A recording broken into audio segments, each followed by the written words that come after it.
कैसे हो आप लोग। स्वागत है आपका N2 के टेक की न्यू वीडियो में। और गाइस, जैसे कि लास्ट टॉपिक हमने पढ़ रखा था अपना सर्कुलर डब्ल्यू लिंक लिस्ट। और गाइस, इसके बाद जो हमारा आज का टॉपिक है वो है malloc function. This function is stand for memory allocation. It is a function which is use to allocate a block of memory dynamically. Basically क्या होता है गाइस कि मैलॉक, आप जानते हो कि मैलॉक का मतलब ये है कि मेमोरी में एक पर्टिकुलर स्पेस को एलोकेट करना। और ये फंक्शन है, ठीक है गाइस। जो बेसिकली इसका जो सिंटेक्स होता है वो होता है वाइड मैलॉक, और यहाँ पे आपको साइज देना होता है, ठीक है। कैलॉक का मतलब क्या होता है, this function is use for continuous memory allocation. जब आपको मेमोरी एलोकेशन कंटिन्यू बेसिस पे चाहिए होता है तब गाइज हम इसका यूज़ करते हैं, ठीक है।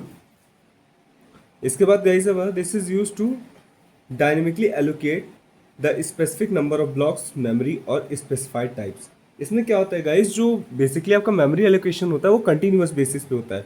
इसमें जो डिफॉल्ट वैल्यू आपकी होती है वो 0 होती है, और सिंटेक्स में वॉइड कैलॉक और नंबर ऑफ एलिमेंट और उस एलिमेंट का size. Number of element guys इसलिए क्योंकि कंटिन्यूस मेमोरी एलोकेशन होता है इसमें, ठीक है। ओवरफ्लो क्या होता है देख लेते हैं। It is a situation in which free space is not available to store new data in data structure. Suppose करो कि गाइज आपको कोई लिस्ट दी गई है या एरे दिया गया है, लिंक लिस्ट या कुछ भी, एंड उसमें क्या है कि अब स्पेस नहीं बचा, तो उस केस में क्या होता है, ओवरफ्लो होता है गाइज, ठीक है। अंडरफ्लो क्या होता है कि जब आपके पास स्पेस होती है, situation in which you delete data from data structure which is empty occurs start is equal to null. कहने का मतलब है गाइस, सपोज करो आपके पास कोई लिंक लिस्ट दी है और उसमें से आपने कोई डाटा डिलीट कर दिया, तो अब उसका प्लेस तो नल हो जाएगा ना, तो इसीलिए उसको अंडरफ्लो बोलते हैं, ठीक है। अब एक क्वेश्चन आइए देखते हैं, इसे क्वेश्चन की मदद से हम आसानी से समझ सकते हैं। Write an algorithm to insert a node after a given node in single link list. Basically एक सिंगल लिंक लिस्ट दी गई है, तो इसके लिए आपको एक एल्गोरिदम लिखना है गाइस, ठीक है, कि कैसे आप एक नोड को इंसर्ट कर सकते हो उसके अंदर, ठीक है। तो चलिए हम देखते हैं पहले एक स्ट्रक्चर के थ्रू कि होता क्या है। आप जानते हो कि ये स्टार्ट होगा, फिर यहाँ से आपका ये जो ब्लॉक होता है इसको इन्फो ब्लॉक बोलते हैं, और ये आपका लिंक या पॉइंटर ब्लॉक होता है जो जिसमें एड्रेस होता है नेक्स्ट नोड का, ठीक है। आप देख सकते हो लिंक या लोकेशन है, यहाँ पे नोड ए है, नोड बी है, और ये आगे क्या होता है, बढ़ता चला जाता है। तो आप सपोज करो गाइस, नोड ए और नोड बी के बीच में आपको एक न्यू नोड इंसर्ट करनी है लिंक लिस्ट की। तो आप क्या करोगे कि यहाँ से इस नोड का जो एड्रेस होगा वो आके इसमें ऐड ऑन होगा, और जो इसका एड्रेस होगा वो इसके इन्फो से आके अटैच हो जाएगा, ठीक है। यहाँ पे देख सकते हो लिंक न्यू और लिंक लोकेशन, ओके गाइस। तो यहाँ पे जो इसका लोकेशन है ये आके इसके इन्फो से अटैच हो जाएगा, और जो इस वाले का लोकेशन होगा वो नोड बी में जाकर के ऐड ऑन हो जाएगा, ठीक है। इसमें से कुछ चीज़ें होती हैं आपका जैसे कि इन्फो आपका हो गया, जो आपका फर्स्ट ब्लॉक होता है इन्फो होता है, लिंक आपका सेकंड होता है, स्टार्ट आपका ये जो फर्स्ट ब्लॉक आप देख रहे हो यहाँ पे। अवेल का मतलब होता है कि अगर कोई अवेलेबल स्पेस है तो ये उससे डिनोट करता है। लॉक यानी लोकेशन, और आइटम जो भी आपका आइटम फील्ड होता है गाइस, ठीक है। आइए इसे एग्जाम्पल के थ्रू समझते हैं। जैसे गाइस सपोज करो आप कभी भी किसी लिंक लिस्ट में डाटा केवल तभी स्टोर कर सकते हो जब उसमें स्पेस अवेलेबल हो। तो गाइस सपोज करो यहाँ पे क्या होता है कि आपको ये एक लिंक लिस्ट दी हुई है, ठीक है, और इसमें स्पेस अवेलेबल है, तो अवेलेबल नोड इन मेमोरी को ये शो करता है, इसीलिए अवेल का यूज़ होता है, ठीक है। सपोज करो आपने क्या किया, स्टार्ट किया, ये लिंक लिस्ट एक सीक्वेंस में चली जा रही है जहाँ पे ये एंड हो गई, ठीक है। अब आपको क्या करना है गाइस कि एक दो नोड्स के बीच में एक न्यू नोड को ऐड करना है। तो ये बेसिकली इसका एड्रेस पार्ट होता है, ये इन्फो पार्ट होता है, ठीक है। और ये एक आप क्या कर रहे हो, न्यू नोड का ऐड कर रहे हो, तो इसके एड्रेस पार्ट को हम क्या करते हैं, इसके इन्फो पार्ट से अटैच करते हैं, और इसके एड्रेस पार्ट को इसके इसके इन्फो पार्ट को इसके एड्रेस यानी पॉइंटर पार्ट से अटैच कर देते हैं। और इस तरीके से क्या होता है, बेसिकली जो हमारा अवेल मेमोरी होती है उसमें हम एक न्यू नोड को अटैच कर लेते हैं, ठीक है गाइस। जैसे देखो यहाँ पे एक शॉर्ट सा क्वेश्चन है कि insert a node at the beginning of list. एक लिस्ट दी गई है जिसके बिगनिंग में आपको एक नोड इंसर्ट करनी है। एल्गोरिदम कैसे होगा देखो, इंसर्ट बिगनिंग इन्फो लिंक, ये तो आप वही सारी चीज़ें हैं। This algorithm insert a node at the beginning of the link list. सबसे पहले देखो एल्गोरिदम का स्टेप 1 क्या होता है, स्टार्ट करने के बाद इफ़ अवेल, अगर अवेलेबल है तो क्या होगा, नल शो होगा, then print overflow and exit, ठीक है। इस कहने का मतलब है कि अगर अवेलेबल है तो क्या होगा, नल शो होगा और ओवरफ्लो हो जाएगा। मैंने आपको देखो यहाँ पे पढ़ाया था कि ओवरफ्लो क्या होता है कि एक सिचुएशन होती है जहाँ पे फ्री स्पेस होता ही नहीं है, तो वहीं पे ओवरफ्लो होके पहले स्टेप में ही एग्जिट हो जाएगा। और अगर क्या होगा, set new avail and avail link, अगर क्या होगा कि अवेल नल नहीं है, उस केस में क्या होगा कि ये न्यू लिंक को फाइंड आउट करेगा। ठीक है, लिंक इन द सेंस कि ये वाला लिंक यहाँ पे जो नेक्स्ट नोड है, राइट। फिर set info new item copy new item into node. अब क्या करेगा, ये इन्फो को सेट करेगा गाइस। इन्फो को सेट करना इन द सेंस कि जैसे कि ये एक नोड है, तो ये आपका क्या होता है, इन्फो पार्ट होता है, और ये आपका क्या होता है, एड्रेस पार्ट होता है। ठीक है, तो इसके इस स्टेप में सेट इन्फो न्यू, अब एक न्यू नोड को ऐड करने के लिए क्या करेगा, न्यू इन्फो को सेटअप करेगा। ठीक है, item copy new item into node, अब जो नया आइटम होगा वो इसमें सेटअप होगा। ठीक है, फोर्थ स्टेप में क्या होगा, सेट लिंक न्यू। अब ये गाइस जाहिर सी बात इन्फो सेट हो गया, अब लिंक भी तो सेट करेगा।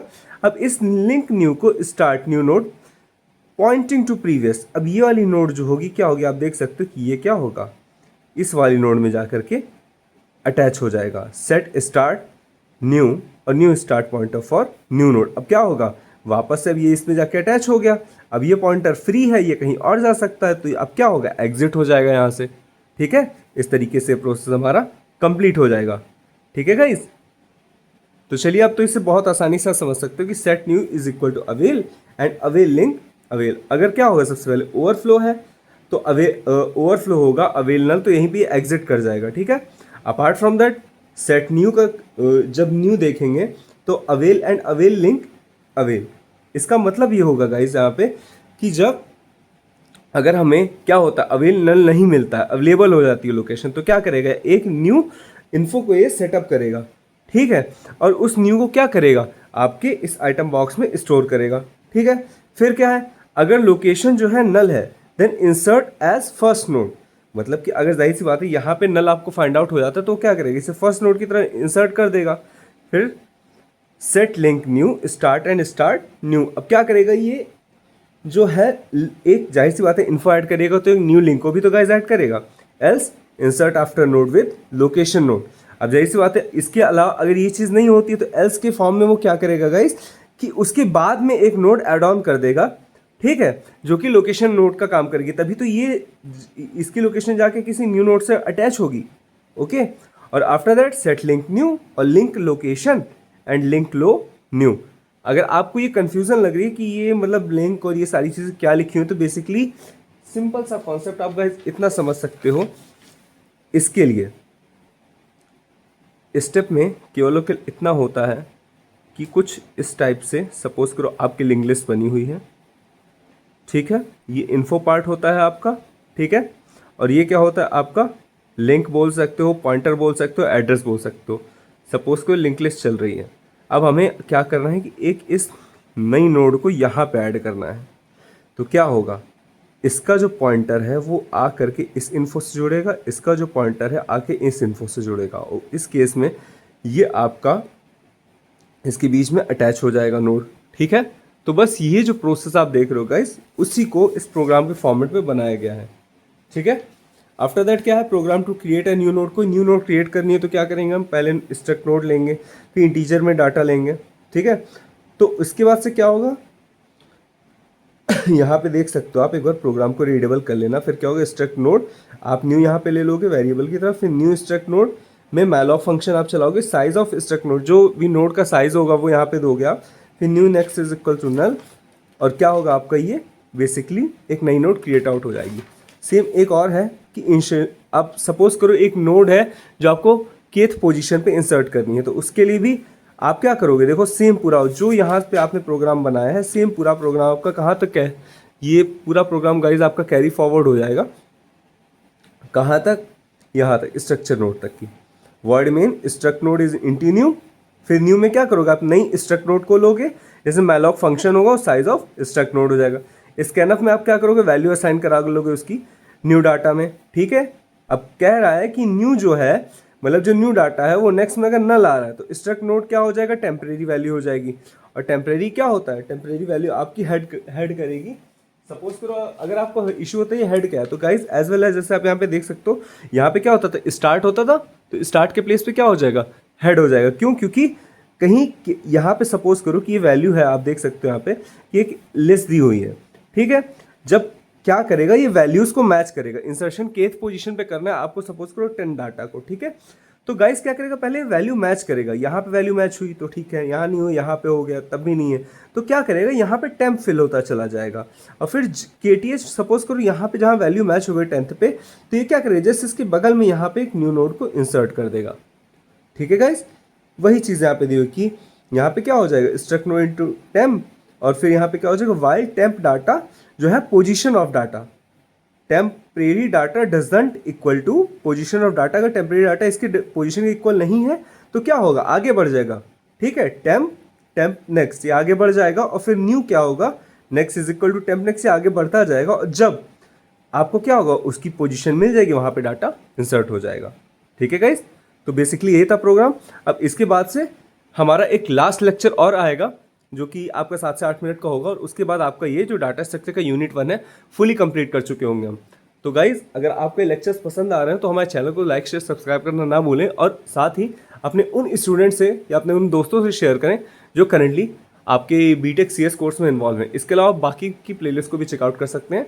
मैं कोशिश करूँगी कि जल्द से जल्द आपके सिलेबस को कवर अप करा पाऊँ। आज के लिए इतना ही, मिलते हैं नेक्स्ट लेक्चर में। Thank you.